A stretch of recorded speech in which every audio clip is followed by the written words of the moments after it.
La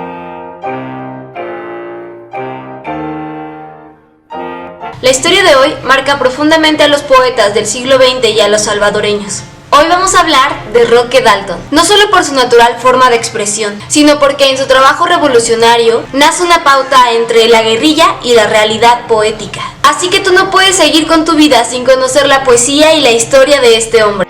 Roque Dalton fue un poeta nacido en El Salvador el 14 de mayo de 1935 en un matrimonio semiprivilegiado, lo que es importante señalar porque no era común que un hombre con tales privilegios se negara su patrimonio por la guerrilla, lo que le ganó el sobrenombre por la prensa de pequeño burgués comunista.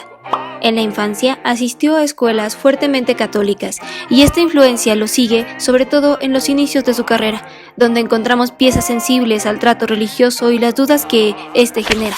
Atalaya, una religión que te dice que solo hay que mirar hacia arriba y que en la vida terrenal todo es bajeza y ruindad, que no debe ser mirado con atención, es la mejor garantía para que tropieces a cada paso y te rompas los dientes y el alma contra las piedras profundamente terrenales. Su estilo fue coloquial y socialmente comprometido. Fue partícipe de la renovación de la lírica latinoamericana de la década de 1960 y de no haber sido por su pronta muerte, habría entrado en el boom latinoamericano. Desde muy joven manifestó conciencia social que le llevó a militar en los movimientos revolucionarios que luchaban por las mejoras sociales en Centroamérica. Esto después de meditar y refutar su educación fuertemente católica. En 1956, mientras estudiaba leyes en la Universidad de El Salvador, aunque no se tituló, fue él uno de los miembros fundadores del Círculo Literario Universitario. En 1957 se desplazó hasta Moscú como delegado salvadoreño en el 6º Festival de la Juventud y los Estudiantes por la Paz y la Amistad. Entonces ya era Roque Dalton una de las voces jóvenes más prometedoras de la poesía hispanoamericana contemporánea. Algunas de sus primeras composiciones habían sido ya galardonadas en varias ediciones del Premio Centroamericano de Poesía. En 1963, con la publicación de uno de sus mejores poemarios, El turno del ofendido, se consolidó como el poeta salvadoreño más relevante de su tiempo y fue premiado muchas veces. Roque Dalton se consideró a sí mismo un revolucionario comprometido con la emancipación social de los oprimidos y explotados. El mes de su cumpleaños 40 no nos sorprendió en los salones de la academia, sino combatiendo con las armas en la mano, por la misma causa fundamental que había empezado a defender antes de cumplir los 20. Este universo intelectual y social exigía un tipo específico de poesía. En un principio, la poesía podía dedicar todos sus esfuerzos a cultivar y fomentar ciertas emociones. En un principio, Dalton no se ocupa de modificar las opiniones del lector, sino de hacérselas sentir con una fuerza emocional renovada. Y si no cuestionaba su noción del mundo, menos cuestionaba su noción de lo poético. Presa de la catarsis, el lector encontraba aquella poesía muy bonita y pensaba que el poeta era un ser especial tocado por las musas, por haberle dicho bellamente cosas que él mismo ya sabía. El joven Roque era un hombre cursi, pero la revolución es feroz, cruda, no cursi. Él mismo hace sátira de su joven poesía en una especie de crítica poética. Igual de sensible, pero resultando en un giro sincero, en algunas ocasiones cruel. Los poetas tradicionales del Salvador dicen cosas como la tierra azul donde el verano cruza, pomo de los perfumes de la aurora, casa perseverante de la flor, etc. Los escritores y poetas socialistas de El Salvador se diferencian en sus puntos de vista, casi tan solo por la iracundia. Y en resumen, le dicen a la patria, mala madre, pero inmediatamente la perdonan, y le anuncian un futuro poblado de palomas y miel después de que los explotadores hayan desaparecido sin que nos digan claramente cómo. Su actividad política iba de la mano de la creación literaria. Fue miembro del Partido Comunista Salvadoreño desde 1958, lo que le costó ser encarcelado en varias ocasiones en su país natal. América Latina.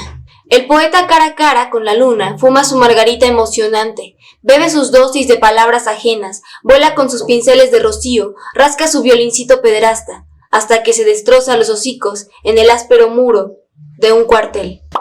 En 1961 se vio obligado a tomar el camino del exilio. Entonces resistió y trabajó en Guatemala, México, Checoslovaquia y Cuba. Estancias en el extranjero que solía interrumpir con esporádicas visitas a su país natal, al cual amaba inmensamente. El Salvador será un lindo y, sin exagerar, serio país, cuando la clase obrera y el campesinado lo fertilicen, lo peinen, lo talquen, le curen la goma histórica, lo adecenten, lo reconstituyan, lo echen a andar.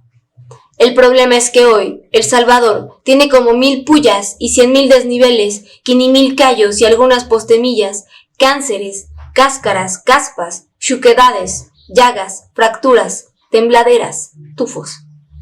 Habrá que darle un poco de machete, lija, tomo, aguarrás, penicilina, baños de asiento, besos, pólvora. Se grababa la vida con los ensayos y artículos que iba publicando, lo que le permitió viajar también, unas veces por motivo periodístico y otras por activismo político, a las repúblicas de Vietnam y Corea y a numerosos países europeos sudamericanos. Durante la década de los 70, la vida de Roque Dalton como militante individual sufrió momentos violentos, la clandestinidad, los encarcelamientos, torturas, una fuga digna, el exilio, la colaboración con el mundo burocrático, el bloque soviético, etc. Este proceso culminó a finales de 1968, cuando Dalton rompió con el Partido Comunista Oficial de su país a favor de expectativas más radicales. En el contexto de una década de caminos abiertos, todas estas experiencias contribuyeron a transformar a Dalton en un escritor más complejo, cuya misión ya no se reducía a seguir la línea correcta, sino a descubrirle a él mismo y a descubrir con otros su validez. Esta transformación se manifestó en una poesía claramente distinta, una poesía que ya no partía del consenso de la verdad establecida en ningún tema, sino de la necesidad de búsqueda. Como consecuencia, la poesía de Dalton fue profundizando el alcance de su sarcasmo hasta profanar territorios que antes se consideraban intocables: el amor, la poesía y el movimiento comunista mismo. Esta falta de límites es lo que hace tan artísticamente efectiva la poesía de su obra más famosa, Taberna y otros lugares, fechada en Checoslovaquia en 1968. Es una cosa seria tener 27 años, en realidad es una de las cosas más serias. Alrededor se mueren los amigos de la infancia ahogada y empieza a dudar uno de su inmortalidad. Cuando la CIA lo dejó ir, decidió regresar a la guerrilla, pero la gente del ERP había tenido malas experiencias con colegas, quienes después de la tortura con la CIA habían doblado las manos y vueltos dobles agentes. Algunos amigos le decían: Dalton, no regreses a casa, piensan que eres un espía traidor, te matarán. Pero Roque no podía creer que sus colegas revolucionarios no confiaran en él. El 10 de mayo de 1975, fue perseguido, juzgado y ejecutado por sus propios compañeros de armas, que abandonaron su cuerpo en un paraje, donde fue despedazado y devorado por las fieras, manchando así el futuro triunfo de la guerrilla. Pero en los 70s, esta ejecución desencadenó protestas en los círculos intelectuales, especialmente entre los escritores hispanoamericanos, abanderados en su condena por el argentino Julio Cortázar, entre muchos otros que quisieron ser sus colegas. Roque es para mí el ejemplo muy poco frecuente de un hombre en quien la capacidad literaria, la capacidad poética se dan desde muy joven mezclados o conjuntamente con un profundo sentimiento de connaturalidad, con su propio pueblo, con su historia y su destino. Todo empezó por un amigo muy querido que tuve, un salvadoreño llamado Roque Dalton, quien además de haber sido un magnífico poeta, fue un revolucionario, compromiso que le hizo perder la vida cuando era combatiente clandestino. Dijo Rodríguez en una presentación de su disco Unicornio en 1982, exaltándolo como un salvadoreño universal. Con su cuerno de añil pescaba una canción, saberla compartir era su vocación. Como Roque Dalton, en nombre de quienes lo único que tienen es hambre, explotación, enfermedades, sed de justicia y de agua, persecuciones, condenas, soledad, abandono, opresión y muerte. Yo acuso a la propiedad privada de privarnos de todo. A quienes digan que nuestro amor es extraordinario porque ha nacido de circunstancias extraordinarias, diles que precisamente luchamos para que un amor como el nuestro, amor entre compañeros de combate, llegue a ser en El Salvador el amor más común y corriente, casi el único. Y que mis venas no terminan en mí, sino en la sangre unánime de los que luchan por la vida, el amor, las cosas, el paisaje y el pan, la poesía de todos. Roque Dalton, como el pan, poeta de todos, amigo negado. La obra de Roque Dalton se sustentó en la fuerza de las palabras y el etos, o sea, en la costumbre y sus conductas, en un cotidiano. En sus versos notamos un espíritu rebelde que plantea temas de fuerte contenido social, tratados de una manera a veces tierna, a veces irónica y sarcástica, cuyo resultado es de un enorme lirismo con el que podemos identificarnos fácilmente. Sus influencias fueron el surrealismo y las vanguardias europeas en general, la poética conversional latinoamericana, sobre todo voces como las del chileno Nicanor Parra, que habían traído nuevos aires irónicos a la lírica del continente, la poesía moderna de expresión inglesa, los clásicos en lengua española y algunos poetas contemporáneos como el guatemalteco Otto René Castillo, el cubano Roberto Fernández Retamar, el nicaragüense Ernesto Cardenal y el argentino Juan Gelman.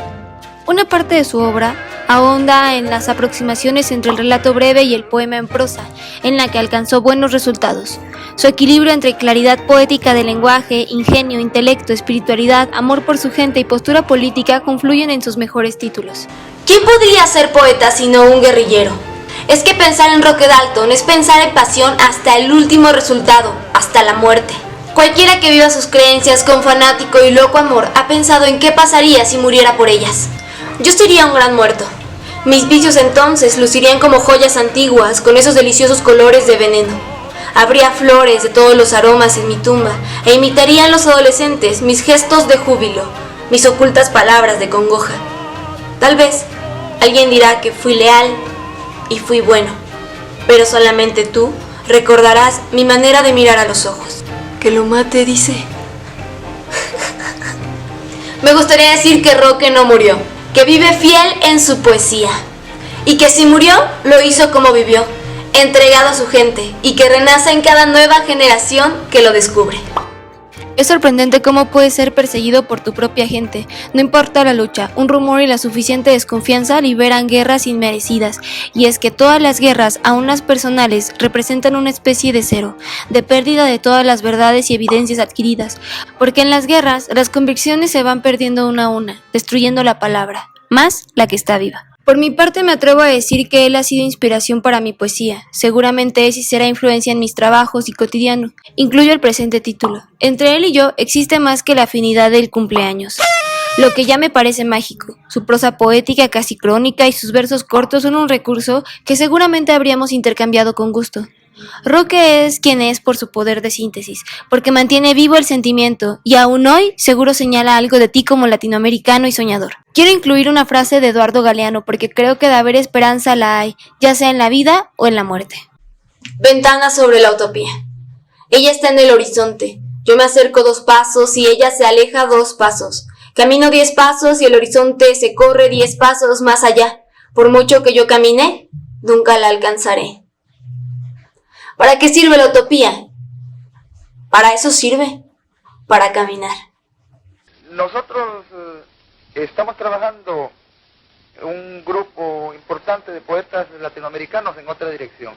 Una poesía que en lugar de cantar plantee problemas, plantee los conflictos, plantee las ideas que son muchísimo más eficaces que los himnos para hacer que el hombre cobre conciencia de sus problemas en la lucha de liberación de nuestros pueblos, por ejemplo. Dalton describió explícitamente la poesía a la que aspiraba, poesía no para declamar sino para leer, meditar, discutir, poesía de ideas más que de sentimientos, aunque no ignora y recoja los niveles sentimentales, poesía de hechos, de personajes y de pueblos que luchan, poesía que se niega a ser materia exclusiva para la pretenciosa momificación monetaria y hegemónica, poesía invadida por la vida, invasora de la vida, inundada por otras formas de la creación humana y a su vez inundadora de ellas. Poesía útil para la lucha, para ayudar a transformar el mundo. Ya no se trata de exaltar emocionalmente al lector reafirmando estéticamente sus certezas políticas y literarias que ya existen en él mismo. Se trata, por el contrario, de desmitificar esas certezas, organizando contra ellas una verdadera guerra revolucionaria. No es que se abandone la función propagandística que se tenía de la poesía. Por el contrario, la poesía se vuelve más propagandística que antes, y en un sentido más pleno. Y más marxista si entendemos la propaganda como comunicación de verdades hasta el momento desconocidas, verdades que al formularse modifican la conciencia. No es que ya no se consiga la catarsis emocional de vez en cuando, pero ya es solo un subproducto bienvenido, no el fin. Así pues, no es un accidente que los libros de Dalton, a partir de Taberna y otros lugares, resulten siempre levemente odiosos, pues están destinados a confrontar al lector más que a reconfortarlo. De ahí de cierto distanciamiento irónico que distingue a la poesía madura de Dalton. En su época, los libros de Marx y Engels debieron resultar más que levemente odiosos, pues fueron escritos para enfrentar los prejuicios más arraigados, no solo en la sociedad, sino en la propia izquierda militante. Gente del internet, si aún no me sigues en las redes sociales o eres nuevo en el canal, te las voy a dejar aquí para que puedas verlas todas.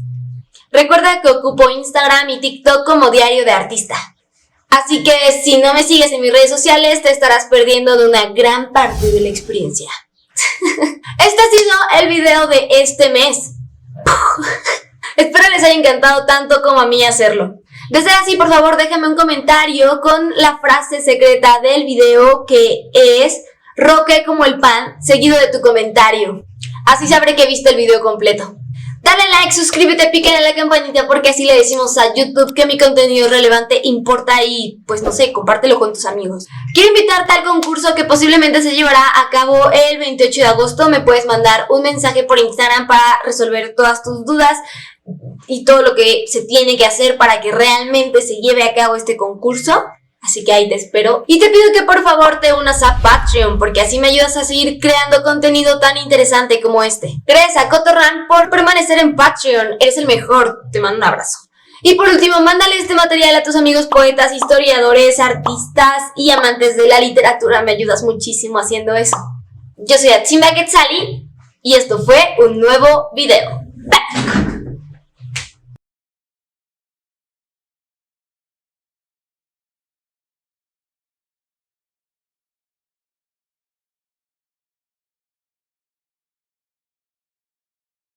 Cuando sepas que he muerto, no pronuncies mi nombre, porque se detendría la muerte y el reposo.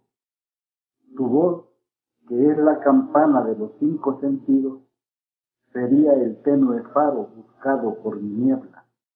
Cuando sepas que he muerto, di sílabas extrañas.